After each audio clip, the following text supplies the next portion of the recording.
My dear students, welcome to my channel. Angangsing Sargi channel Sigi Taraga Mari Suba class Loikre Ngasi Sargi channel Sigi Taraga Manga Suba class Sataziko Angansha Sargi Taraga Mari Suba channel da Kunga Humdo Suba para Mitai Mayaki Saishing Mayaksing Masak Takba page number 30 ga ai Masit Takpulogre Mamangi Taraga Mari Suba class da Adubu Angangsha Masijigina Kanogi Tara Kunga Humdo Suba Mitai Mayaki Saishing Mayaksing Masak Takba Hariba Haibadi Amadagina Amada Pul Tara Pawata Credanako Masita Kibaje Hayang Parikiada Karamba Mawongda Hangapoyage Haibado Nashi Amuharakeko Hayang Parikiadana Saishing Mayak Amadagi Tara Pawa Yu Haraganana Figure Kaktama Irakadoba Banana Roidoba Gantare Konganja Amuka Hageko Saishing Mayak Amadagi Tara Pawa Iu Haragadi Figure Yadaba figure or numeral numbers Mashi Kaktama Irakanayaba Gantareko Adugana Saishing Mayak Amadagina Tara Pawa Banan Galoinana Iu Haragana Bananze Atia A Mitma Ama Atia A Ni Na Inamni Aniana Banana Rokadoba Gyantare ko ang amka harake ko Saishing Mayak Amadagina Tara Pawba Banan Galoina na Iu Haragana Banana or Kadoba Question Janga Gyantai ko question Ani Tona Hangboya ko Munata Kom Harake ko Saishing Mayak Amadagi Tara Pawba Iu Haragana Banan Yaudana Iroaba Figure Jakang Gyantare ko aduga Saishing Mayak Amadagina Tara Pawba Banan Galoina na Iuana Haragana na Banan Yaluga Iroaba Gyantare ko Gangja Kange ko Adagi Shidaidane Amukshu Hangbayarize Samana Saishing Mayak Tangaishana Amadagina Tara Pawba Iu Natragana Saishing Mayak Amadagi Tara Pawba Banan Galoina na Iua Haidana Hangaga Hange Natragana Ahangwa Menshimba Hangapazu Yako Ahang Menshimba Kamahangani Atia Dias and Iramadi Noina Mid Hapsalaga Amana one Tokadoba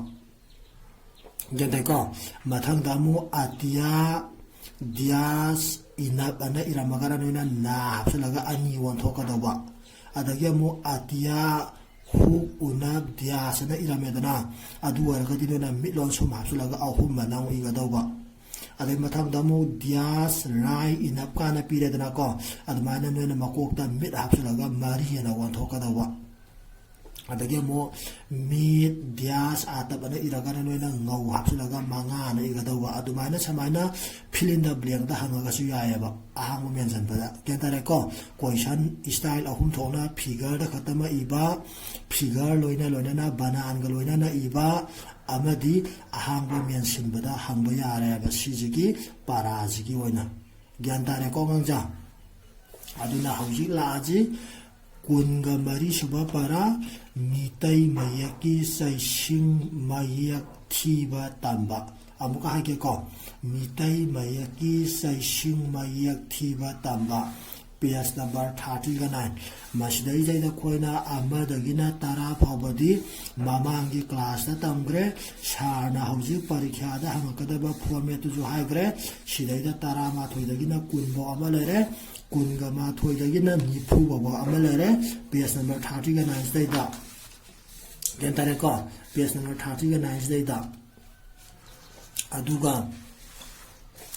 page number 40 Zaidana Kogi Mitai Mayaki Saishing Mayak God Tiba Tambas Zaidana Kogi Swanda Nipu Bobalegre Nipu Bobalegre Zeta Moina Sonda Akadaja Tara Kuntra Nipu Yankai Humpu Tara Maripu Tara ꯆꯥꯝꯃ ꯆꯅꯤ ꯆꯍꯨꯝ ꯆꯥꯝꯃꯔꯤ ꯆꯥꯝꯃꯉꯥꯅ ꯂꯩꯔꯦꯀꯣ ꯑꯗꯨꯅ ꯍꯥꯏꯔꯤꯕꯁꯤꯡꯁꯦ ꯍꯥꯏꯔꯤꯕ ꯍꯥꯏꯕꯗꯤ ꯑꯃꯗꯒꯤꯅ 10 ꯐꯥꯎꯕꯁꯦ ꯍꯥꯏꯕꯗꯤ ꯆꯩꯁꯤꯡ ꯃꯌꯦꯛ ꯑꯃꯗꯒꯤꯅ 10 ꯐꯥꯎꯕꯁꯦ ꯒ꯭ꯌꯥꯟ ꯇꯥꯏꯀꯣ ꯑꯉꯥꯡꯖꯥ ꯆꯩꯁꯤꯡ ꯃꯌꯦꯛ ꯑꯃꯗꯒꯤꯅ 10 ꯐꯥꯎꯕꯁꯤꯒꯤ ꯐꯤꯒꯔ ꯍꯩꯔꯣ ꯂꯣꯏꯅꯅ ꯕꯅꯥꯟ ꯍꯩꯔꯣ ꯑꯃꯗꯤ ꯍꯌꯦꯡ ꯑꯍꯥꯡꯕ ꯃꯦꯟꯁꯤꯟꯕꯗꯣ ꯑꯍꯥꯡꯕ ꯃꯦꯟꯁꯤꯟꯕ ꯍꯪꯉꯛꯄ ꯃꯇꯝꯗ ꯍꯩꯔꯣꯕ 시기 와해지 이라가디 거까리 와해 왔바 까리 와해 미안바 하이브나 심부도 파자나 강호 아두가 시기 바라 군가 마리 수박이 아마다기나 니푸바버제 마시지마디나 코에기 클래스가 하이브디나 코에기 와리바 스탠다드가 사나드레바고 아두나 사나드레버리나 마시지마나 마탕기 클래스다 하이브디 마탕기 클래스 2다 tamasiko gangja aduna shige amadagina tara baboje masidang phajana hairo handaki class 1 gi waina figure with what gyantareko aduga shige amadagina nifu baboje shijina matangi class 2 da waina tawraje aba yareko gangja adagi loina sonda PS number 40 gi mitai mayaki saising mayak thiba tamba haribaje masijima jo mathangi class da loina na bak tawragani ko nakhoi gi standard ga chanadre habri nakhoi de yamna luman greba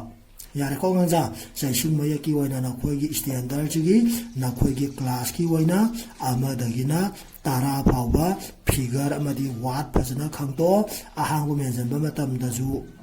하이나나 버기 화나라와봐 야래 꽁하자 아두니 마카 럭터라지고 마카 군가 망아 수바 빠라 거 빠라 빠바 담바나 라고 빠라 빠바 담바 마시지나 하양 까마이나 항아까니 오리얼 테스트 오이나 항아까도이바 간타브라 오리얼 테스트 오이나 항아까도이바 오리얼 테스트디 칸기고 하양 parikhyada ruan wise da natragana nangi phamiba bench ko adudugi matungina makok tagi ko haibadi makok thangba bench tagi phamba dagira natragana maning thangba bench tagi phamba dagira angang amamam kokthoni angang amamam kokthoga sargi manakto haibadi whiteboard manaktu deida lephallani whiteboard manaktu deida lephallaga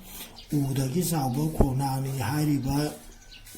sairiyangdo parona noida haihalane bako adaida noina sari bamangda amadi namana bamayanggi bamangda ne simphada breng pagadoba aduga noina simphada breng pabado adudugi sonda sana boy kolom piraga mark pigane bako adugi mark di khulakta noida dom pira dawani ko nangi oral test na mark si phange haidana dom pira dawani aduduna पाबा मतमदा याम थुना पासनबा यादे याम थुना पासलगदी वजाजिंगना अमदी नमानबजिंगना ताहौरोयबा गंदाब्रा अदगी याम तपना पाबसु यादे याम तपना सुम पारददी मतमदा लापो पोनिना गंदाब्रा 45 minute ke 50 minute ke perota na tragana punga magi matamda noi mayam jingdo lakadonina nang khaktagi ko habri chhatra ama khaktagi noi ama khaktagi matam kai thokpa ya de ba ko aduna chhatra ama pabagi matam minute si second si ana leirakane ba ko aduduna nang ama som pabda mai ama som harga latana ak tawraga din nang ama paba matamda loina ba hat khidone namana ba mayam jingdo paba nang oidoine ba ko aduna yam tapna paba su ya de ba haibadi matam da lakpa porina gantare ko aduna sang amada paga do ba yam thuna paba su ya dre yam tapna paba su ya dre mayai oina sang amada paga do ba loina na amusu oral tiasina nangna pare nangna phare haidana na yumda paba matamda makhon thona makhon hauna kana paba oiragadi phayabako aduna tabada angang oral tiaskini hairula awana kauthoga na sungai hayu yadaba ade hairaga ju matomda wangang bogi adumaina tapna haibula yebako adudi yade ko yade haibagi maramdi nangna paribado wajajina taga doineba kedare ko nakhoina pari bajingdo haibadi angang khudimana pari bajingdo wajajina taga doini loina na phami bana manaba ko kunthra nifu do adu loinabak tarakkadoineba gyan tai ko nga tariba waja invigilator amadi lairiba namanabasingdo namanaba kunthra nifudo class da lairibasingdo moiji loinabak tarakkadoineba ko aduduna moi mayamsingdo tananabagidamagta hauna paba darakar oeba aduna yumda hauna paba tamgadaba oral test ki oina gantai ko nga yam thuna pa san bazu yade yam tapna pa bazu yade pa bagi oina sang amada mina tabada nungaina na bagi mawongda pagadaba aduga loina na paba matamdadi hauna pagadaba hauna paba na yam launa paw haiba nate ko nandabra wa ngangbuda hauna ngangbudo adumaina na hauna pawa class da lairiba mi khudingma singdo gantai ko waja plus namana bajingdo tananaba hauna pagadaba oral test ki oina gantare ko nga adude sar parake munatam ko kunga manga suba para ko para paba tamba udagi sauba khonangni un u dil da uda gi go inap gi udagi sil atap sare sidaida un hapsalakanda na saulare aduga ba amu hapsalakanda sauba mi naming da system sauba ko boledana ko adumata dana udagi sauba khawwana kho khogi sanaba masana da kho haiba masana amaledana ko adumata dana adugi kho do khawwana kho lere mathang daida ngau lon sum hariba lon sum yakse hapsilakpa matam daida khogi mioi bagi haksangi kaya khong hariba wahije lakaneba khawwana khwalere masdai daida ngau lon sum je hapsilakpa matamda khawwana ngau lon sum khong ana lakaneba mioi bagi haksangi kaya ko body part sanariba khongje masdai daida na ata na hapsalani ko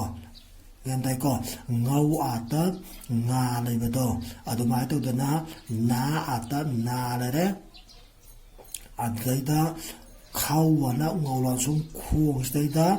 na ata na hapsala ka daida khong na lere aduga amuksu ngaulan sum hapsala ka daida na nang la kaneba gantare ko na ata ngaulon sum nang haidana nakaneba aduna hariba khong hariba wahijiga nang hariba wahijiga punsila kanda khong nang hariba wahija la ko khong nang khogi english ta haragana banyan tri jala ane banyan tri noi ura khame ko khogi banyan tri khwai sabu udo hariba khong hariba wahijimaga khontoksimaga nang hariba khontoksimaga punsilakanda khong nang hariba wahijalaeba aduga na ko inap ki leibado adumai tawdana na inap ni hapsale aduga khong nang staida ni hapsalakanda khong nang ni haidana lakaneba yantare ko nga aduna ngasigi parajigi maming udagi sauba khongnangni haidana hariba parajara kadeba yare ko nga aduna de hauje paramakha sathaba horaje samanare ko hariba parajigi maming haibadi sairiyangji maming hayang oral testa udagi sauba khonangni hariba sairiyang do paro haiba matam staida ahan bagi pariyangji madi adum udagi sauba khonangni hariba ko kaino mamingje para mamingje si adum hairaga loire abadum gandare ko udagi sauba khonangni mathangda mit she khoina mapung mayak singje wahai oina parapa matamdadi ko kuokna ka samna sa ลายนะลามิดนะมานะปาอะไรก็ให้ไปที่กี่คนตกตะลอยนี่ว่าปาอะไรบ่อะไรมาตัวนะมิดมานาอัตนาก็ได้ก็คุยกันนาเจนาอัตนาสไลด์มิดหับสลักการสไลด์มานาละก็ได้บ่มานาคุยกันอังกฤษตาหากันนะลิปส์ปุ่งบ่ป้าอุณาเงาหลอนสมปุ่งมากวกตาอุณาอยากบอกว่าให้แต่ยาวกระป้าอุณาเงาหลอนสมปุ่งเลยสไลด์บ่สลักการสไลด์บ่ปุ่งบ่ฮุกใส่นับให้เลยกระคุยกันใส่นับอยากบอกว่าให้ได้ฮุกใส่นับให้แบบมาเลยจ้ะเลยลอยน่ะมาสไลด์น้าสาวนับน่าให้บอกว่าให้จะหับสลักการได้ให้น่าให้บอกว่าให้จะมุกสักครั้งเนี่ยก็ตัวงานบัดาใส่นับยาวว่าให้ดาฮุกใส่นับให้บอกว่าให้มาเลยจ้ะเลยมาใส่ดามูน้าสาวนับน่าหับสลักมาตั้มดาให้น่าให้บอกว่าให้จะสักครั้งเนี่ยบอกว่าให้กี่มันมึงดาอันใดดาให้น่าให้บอกว่าให้ใส่ดาน้าอินับนี่จะมุหับสลักการดาให้น่านี่ให้เดินหลักก็ได้บ่กันแต่ละกองจ้ะมานาปุงบะให้น่านี่ให้เดินติลยานับเตamusu til yana telere ko adagi amusu til yana telere aduga na hapsla kanda na hauji haigre mapung maye singje a gi khodok ta la kare na aduna til yana telere na tena wa ata wa ko khoi ge bamboo wa do makuk ta ju yaw gre ko ata bamboo wa haida yaw ki do sina wa ata wa do til yana te na na wa ta wa te na wa te na wa ma thang da mu la re kok sai na kai sai na yaw ba wa da yaw gre ko yan da bra sai na yaw ba wa da kok sai na kai le re adagi sam atap sa mu le re ko atap yaw ba wa da sa atap sa le re kai sa le re ma sai da mit lon som hap sula kan da sam koกูใช้นักไก่ชามอัตบชาไก่ชามิลอนสมหาสุลการดัชามไก่ชามเลยเร่อดูกามูป้าอัตบติลอนสมปาดคุยเลียกปาดตัวอัตบยาบัวให้ได้โอ้ยบัวยาบัวให้งานตัวนี้ก็งันจับปาดก่อนนักไก่ชามปาดกี้กล้วยนับกี้ไก่ชามปาดกี้เตียนาวาสมาอะไรก็ไก่ชามปาดกี้เตียนาวามาทั้งดาฮุกใส่นับให้เน่าน้าสาวนับเน่าให้เน่าดุมสามันอะไรก็ใส่อะไรก็งานจะหันจันลับก็งานตัวนี้ก็หันจันลับก็จะให้เราโอเคให้เน่านาให้เน่านามุลละก็มิดอุณามูเลยก็ลายหลอนสมาบสละการตามมุลก็มุลเลยดูกันลายละมุลละกัวกามุลละก็ยังไงก็มุลละก็มิดอุณาลายหลอนสมมุลลายละมุลละกัวกามุลละกาเตียนาวะเลยจะเรียกก็เตียนาวะก็เตียนาวะนาฮุกฮาราก็รายอาตามราฮาราอุนหับสลักการดาราวฮาราวฮุกฮาราวรายอาตาอุนราวฮาราวอี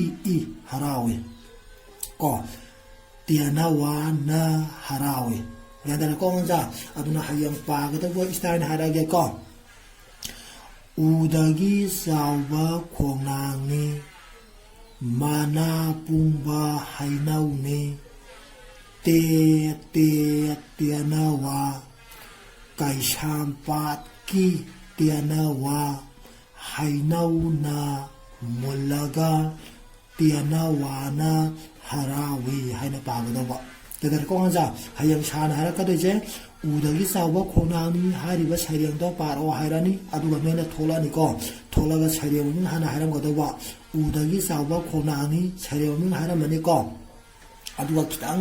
เลียปนี่เลียปกับปาหูรานี่ก็อุดกิสาวะโคนานี้มานาปุงบะไฮนาวนี้เตียนาวาไก่ชามปากีเตียนาวาไฮนาวนามุลละกาเตียนาวานาฮาราวีอันปาระก็ดูบ่แต่ก็อดูมาคาด